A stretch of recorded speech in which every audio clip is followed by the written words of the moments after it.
drive the foundation in an organizational, managerial sense, or are you sort of allowing it to evolve in a way that it's actually doing by itself, as it were? It does. It has to. My husband Daniel and I are the ones that founded the organization here in Costa Rica to start with, and we had a board. And then I created another board in the United States in 2010 with people that I felt were really excellent. Yeah. And so I've kind of dropped back. Although if I wasn't there, I don't know what would happen, you know, but like I just let them run with it. And especially the young people with all their great ideas on Facebook and linking this and linking that. Last week we had 18,000 people we reached on our Facebook page because of these kids, because they know how to run it so well, you know. And now they're going to set it up another board in the UK. So what I've done is taken the position of CEO in all three, so that I can just kind of be there to make suggestions, report on what's being done on the ground here. But other than that, I'm happy for people to take it over. It has to happen. And I'll always be here. Would you say that love has its own organizing power? People respond to love, okay, and openness. Truth and honesty, and I think the love that I have is so unconditional for everything. It actually scares some people. I found that it's all encompassing, and I think they feel, you know, completely overwhelmed by it in some ways. But the majority of people respond really well. And when I notice that in people, then I back off. And I don't tell everyone I love them anymore. I just try to show it with the least amount of verbiage. And that seems to be the best way.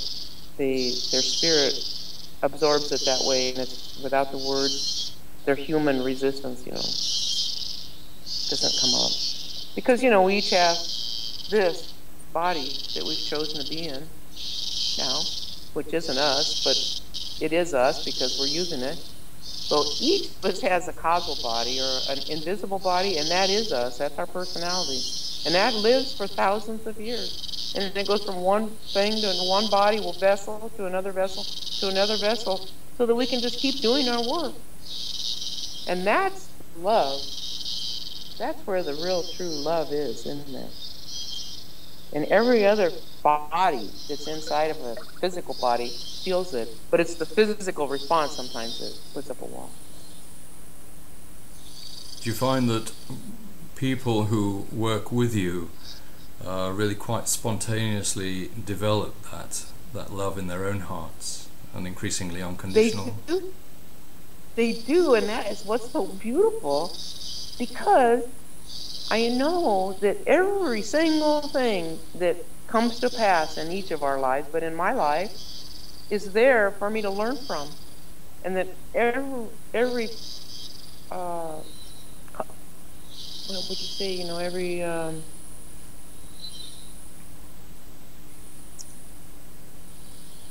encuentro, you know, I have this problem, Phil, because I speak Spanish too, you know, so then I know the word in Spanish.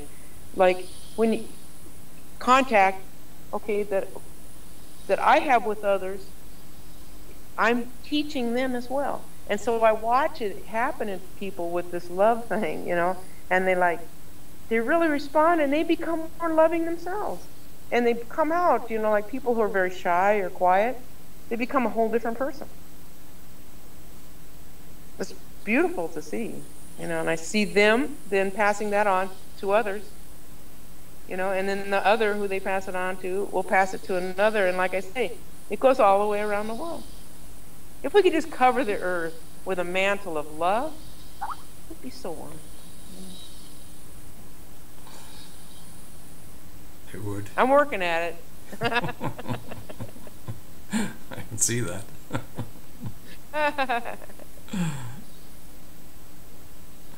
Sometimes when I meditate, you know, sometimes I do